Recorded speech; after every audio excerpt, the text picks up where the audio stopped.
मुकद्दर का सिकंदर दुनिया की सबसे बड़ी कहावत है।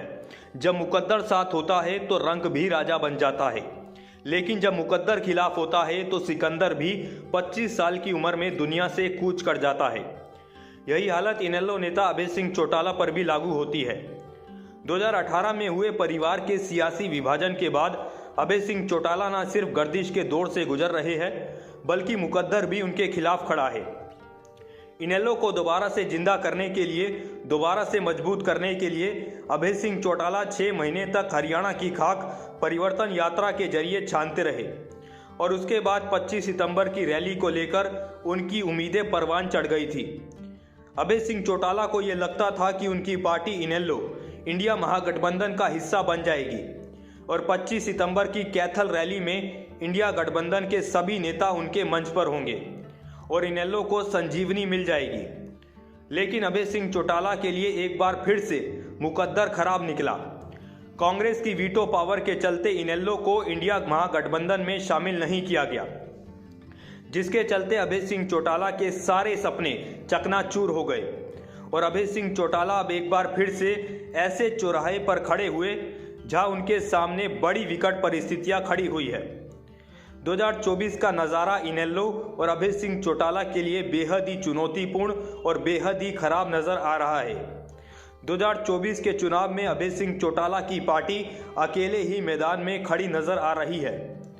बेशक अभय सिंह चौटाला ये दावा कर रहे हैं कि वो हरियाणा में तीसरा मोर्चा खड़ा करेंगे, लेकिन ये सच्चाई है कि अभय सिंह चौटाला के पास तीसरा मोर्चा बनाने के लिए कोई पार्टी नहीं है। अभय सिंह चौटाला के साथ ना तो आम आदमी पार्टी चलने को तैयार है और बसपा भी उनके धोखे के चलते उनके खिलाफ खड़ी हो चुकी है। इसलिए अभय सिंह चौटाला को 2024 के चुनावी दंगल में अकेले ही अपने दमखम पर ताल ठोकनी होगी और अपना अस्तित्व बचाने के लिए संघर्ष करना पड़ेगा।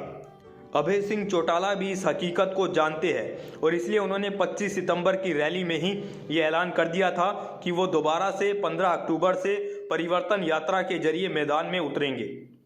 बता दें, पहले 6 महीने तक परिवर्तन यात्रा पदयात्रा थी और अब वो परिवर्तन रथ यात्रा बन गई है।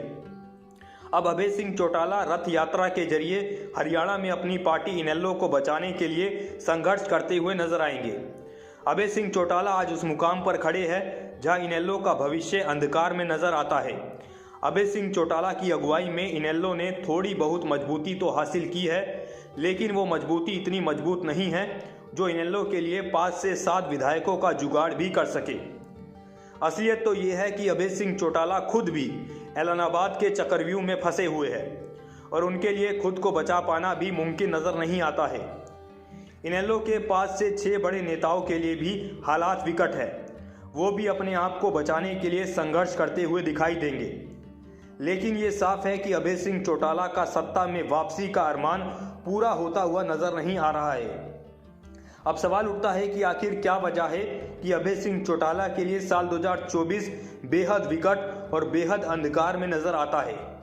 तो साफ सीधी बात है कि 2024 के चुनाव में साफ तौर पर 2 पार्टियां आमने सामने नजर आती है, एक इंडिया महागठबंधन और दूसरा एनडीए महागठबंधन। जहां चौटाला परिवार की दूसरी पार्टी एनडीए का हिस्सा बनकर अपने आप को सेफ समझ रही है, तो दूसरी तरफ कांग्रेस इनेलो को इंडिया महागठबंधन में शामिल करने के लिए राजी नहीं है। साफ तौर पर कहा जा सकता है कि 2024 का चुनाव सीधा कांग्रेस और बीजेपी के बीच होगा और इस घमासान के बीच जेजेपी, इनेलो, आम आदमी पार्टी, बीएसपी के लिए कोई लंबी चौड़ी जगह नहीं है।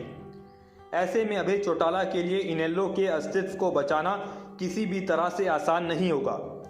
उनके लिए सबसे बड़ी चुनौती यही है कि वो अपनी इकलौती विधायकी को बचाने के लिए कैसे सफल हो पाते हैं, कैसे अपने आप को दोबारा से विधायक बनाने में कामयाब हो पाते हैं।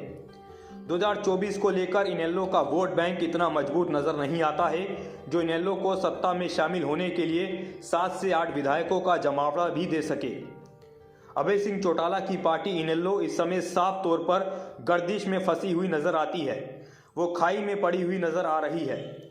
इनेलो के पास इतना वोट बैंक नहीं है जो उसे विधानसभा चुनाव में एक बड़ी कामयाबी दे सके। हालांकि अभय सिंह चौटाला के लिए विधानसभा चुनाव से पहले लोकसभा चुनाव और भी बड़ी चुनौती होगी। 10 की 10 सीटों पर अभय सिंह चौटाला के लिए जीतना तो दूर, जमानत बचाना भी मुमकिन नजर नहीं आता है।